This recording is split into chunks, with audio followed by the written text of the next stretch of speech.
Hello friends, आप सभी का स्वागत है कॉन्सेप्ट वाला डेली करंट अफेयर्स में। आज हम लोग बात करेंगे संविधान दिवस के रूप में।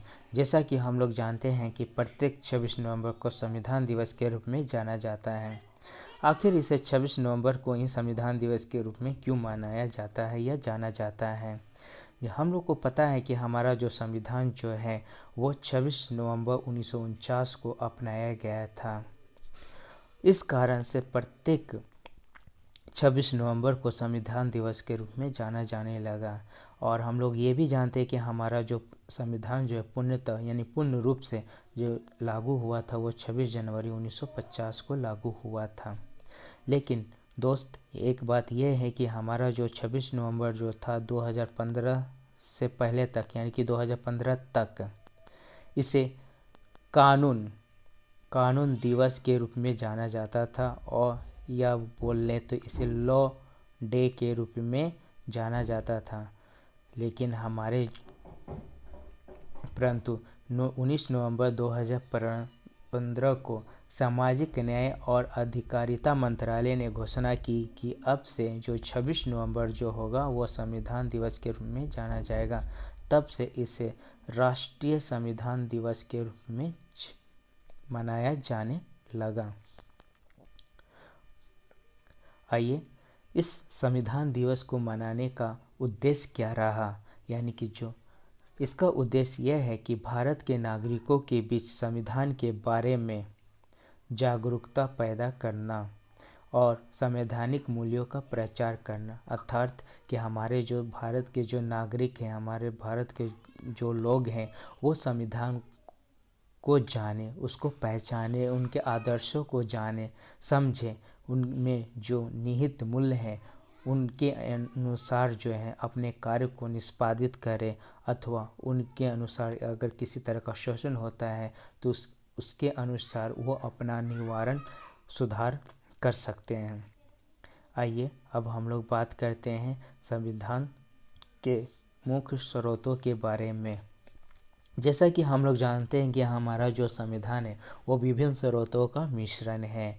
इसमें भारतीय स्रोत भी हैं और इसके साथ साथ विदेशी स्रोतों को भी शामिल किया गया है।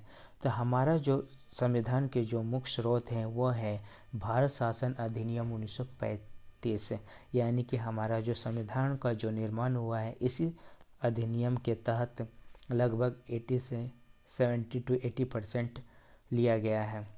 वहीं अन्य स्रोतों यानी कि विदेशी स्रोतों का अगर बात करते हैं तो संयुक्त राज्य अमेरिका के संविधान से अगर लिया गया तत्व है तो उसमें है उद्देशिका का विचार, न्यायिक पुनर्विलोकन, न्यायपालिका को स्वतंत्र यानी कि हमारी जुडिशरी जो है स्वतंत्र रूप से कार्य करती है, मूल अधिकार यानी कि भारत के नागरिकों को अभी 6 मूल अधिकार प्रदान किए गए हैं, राष्ट्रपति पर महाभियोग यानी कि राष्ट्रपति को किस तरह से हटाया जाए उसके बारे में बताया गया है, और उपराष्ट्रपति का पद।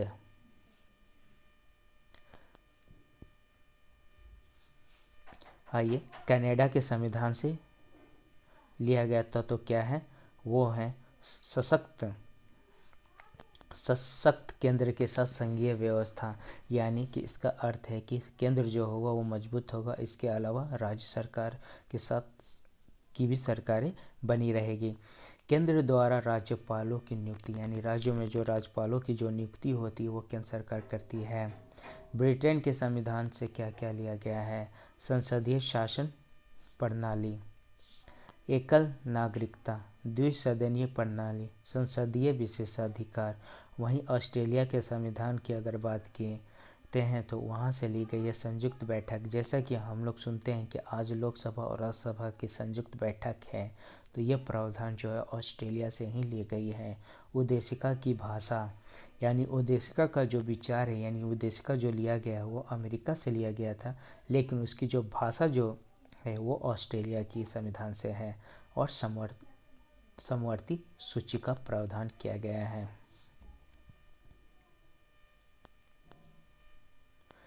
रूस के संविधान से लिया गया है मूल कर्तव्य और प्रस्तावना में न्याय। हमारे प्रस्तावनाओं में 3 तरह के न्याय की बात की गई है। सामाजिक, आर्थिक और राजनीतिक न्याय की बात करता है। आयरलैंड के संविधान से लिया गया है नीति निर्देशक तत्व और राष्ट्रपति का निर्वाचन पद्धति। वहीं दक्षिण अफ्रीका के संविधान से लिया गया है संविधान संशोधन की प्रक्रिया।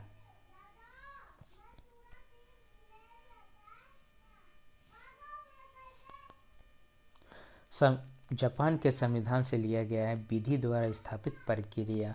और वहीं जर्मनी के संविधान से लिया गया है आपातकाल का प्रावधान। जैसा कि भारत में 3 तरह के आपातकाल लागू करने का प्रावधान है। ये प्रावधान जो है जर्मनी के संविधान से लिया गया है। आइए फ्रेंड्स, हम लोग कुछ संविधान की विशेषता के बारे में जान लेते हैं। जैसा कि हम लोग जानते हैं कि हमारा जो संविधान जो है एक लिखित संविधान है। इसे भली भांति रूप में लिखा गया है। यह एक बृहद संविधान है, यानी कि यह बहुत बड़ी संविधान है। जिस समय संविधान बनी थी उस समय 395 अनुच्छेद, 22 भाग और 8 अनुसूचियाँ थी। और अभी वर्तमान समय में यह लगभग 450 प्लस अनुच्छेद हो चुकी हैं, 25 भाग हो चुके हैं और 8 से 12 अनुसूचियाँ हो चुकी है। यानी आप समझ सकते हैं कि हमारा जो संविधान है कितनी बड़ी बन चुकी है। संविधान की सर्वोच्चता यानी कि हमारा जो शासन प्रणाली है उसमें सर्वोच्च शक्ति संविधान में निहित है। हमारा संविधान कठोर के साथ साथ लचीलापन को भी दर्शाता है। संसदीय व्यवस्था का प्रावधान किया गया है। स्वतंत्र न्यायपालिका है। एकल नागरिकता का प्रावधान है, यानी कि भारत के जितने भी लोग हैं उनकी एक ही नागरिकता होगी, वो होगी भारतीयता यानी इंडियन।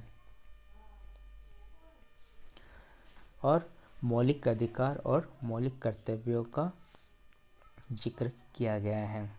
तो फ्रेंड्स, आज के लिए बस इतना ही। इस चैनल को लाइक कीजिए, सब्सक्राइब कीजिए और ढेर सारा प्यार दीजिए। Thank you so much.